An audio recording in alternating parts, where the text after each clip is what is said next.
So Jean Phillipe, thanks for doing this for FERNTV. I want to know what inspired you to do this film, and do you have a natural concern over like environmental issues? Well, I was part of I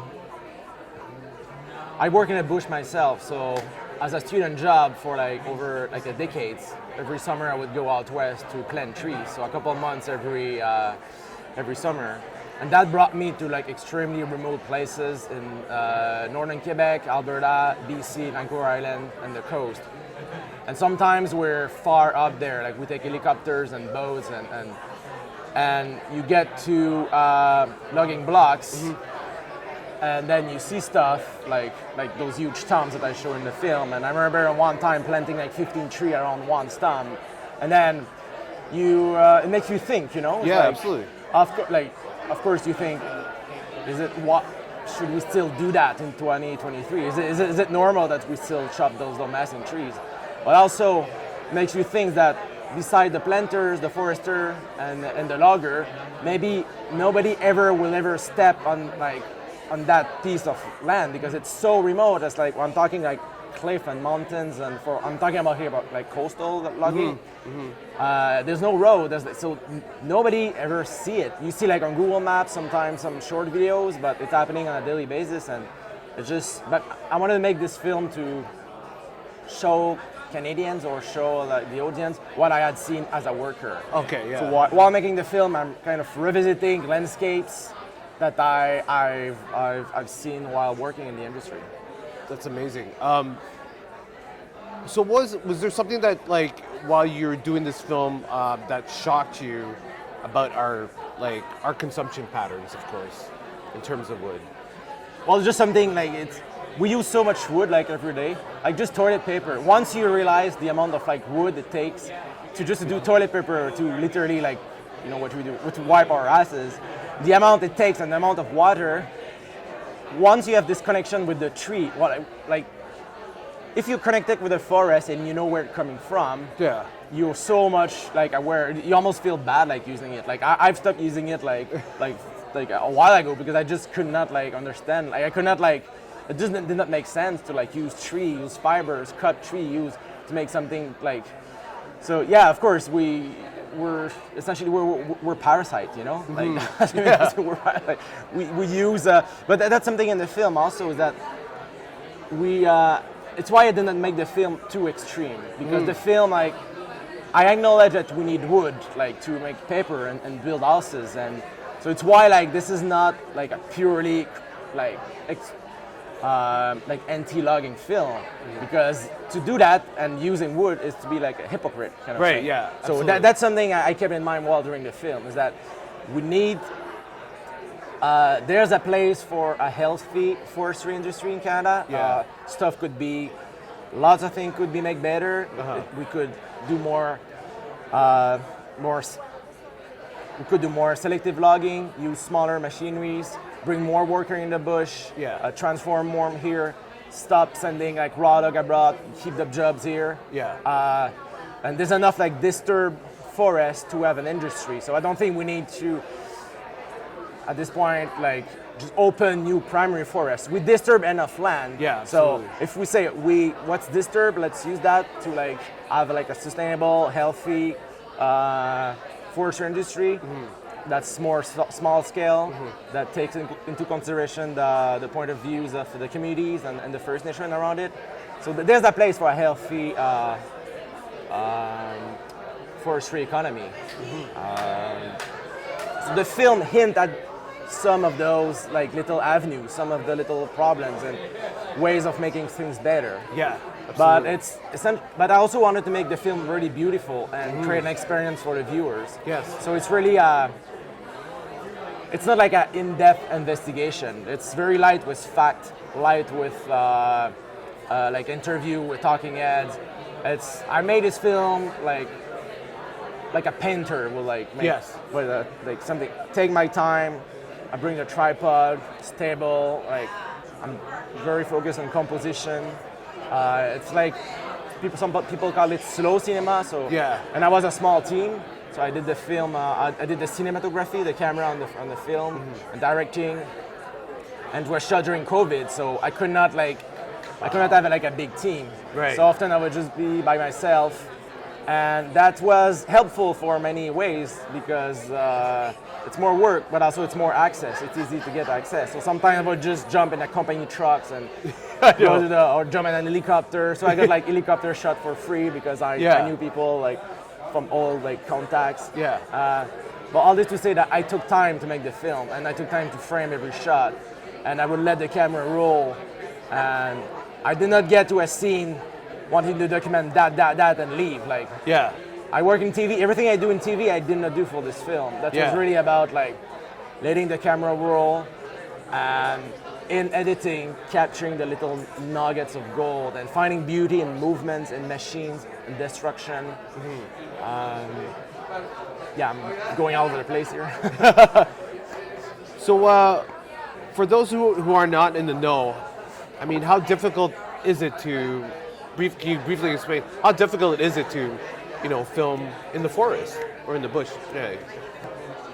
So, in BC, there's lots of like protests and ongoing blockades on forestry roads and stuff.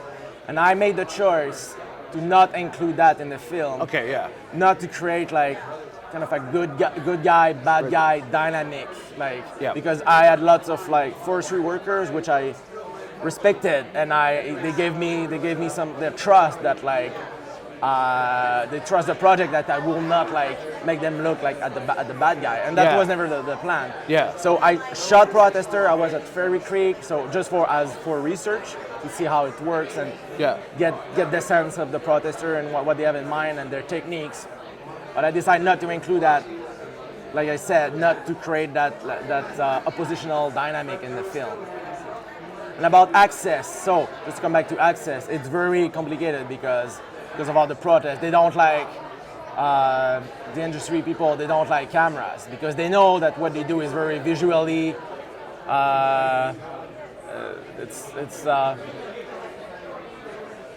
Some people clearly know that what they do is like not broadly accepted. Like they still cut big trees. Yeah. And they try to hide that maybe. Yeah. And they know that the site of like a clear cut is very strong. And it's crazy because a site of a clear cut sometimes it's stronger. It brings more emotion than like let's say a mine, which is like happens on the ground. But what they tell me is like even if it looks bad, it's still more sustainable than many other industry. Right. So it's not like the way they do it right now. It's not the best. There could be many improvements, but still, it's when it's done right, it can be sustainable compared to other industry like mining. Once you extract, it's gone, or oil when it's burned, it's in the air, and that's very true. Yeah.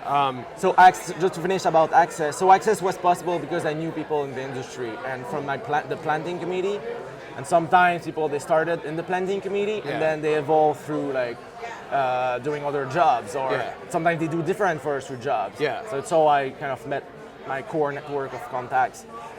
And sometimes it's just about knowing that a landscape exists there and there. So when you spend time in a bush, you see stuff and you kind of mark visually location and village. So sometimes just a village or like a landscape or a tree is like in my film, they're characters. So I don't even need to talk to anybody. I just go take my car and stop and go get like what I need to make the film. So whereas like if you were somebody new to the industry or just some guy who just like they didn't know, they would think that person would have a hidden agenda because they've been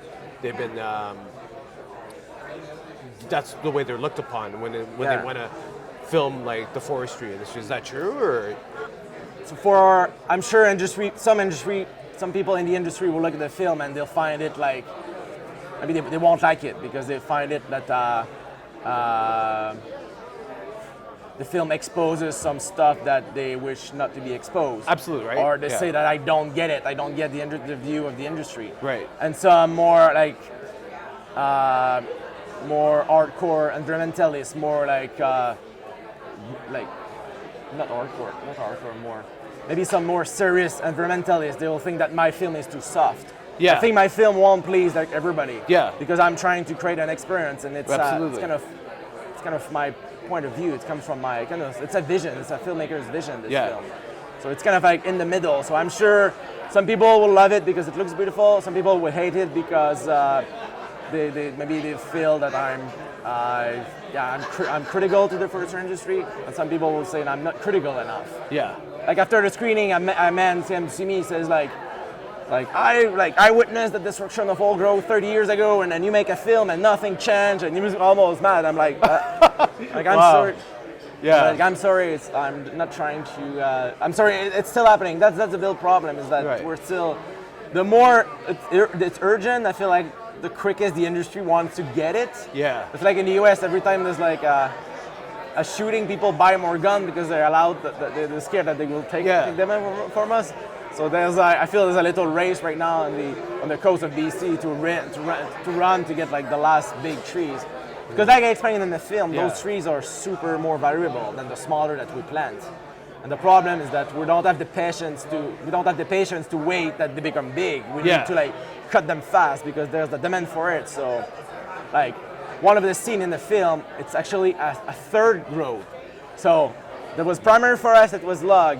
Second growth forest, they cut it again and they cut it for a third time in like maybe 100 and a bit over 120 years. Wow. So third growth, 100 years. So twice, like they wait 50 years and they cut 50 years again. So they had they're cutting. So in the shot, you see massive stumps, which can be like 1,000 years. You see smaller stumps that are maybe 80 years or 60 years, and smaller stumps were like 40 years. So you can see like the generations. So we don't have the patience anymore to wait. So how does it feel to be part of Hot Docs this year? And of course, them celebrating their 30th anniversary. How does it feel to have your film here? It's my first feature film at Hot Docs. I'm honored to be here.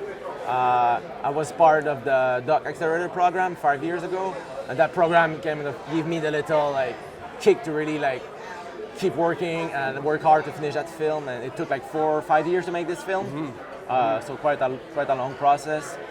But I just love to be at Hot Docs. The community is great. Everybody was super professional, and I could not ask for a better festival to launch the film, honestly. Amazing. Thank you so much, Jean Phillipe. Thank you. Good.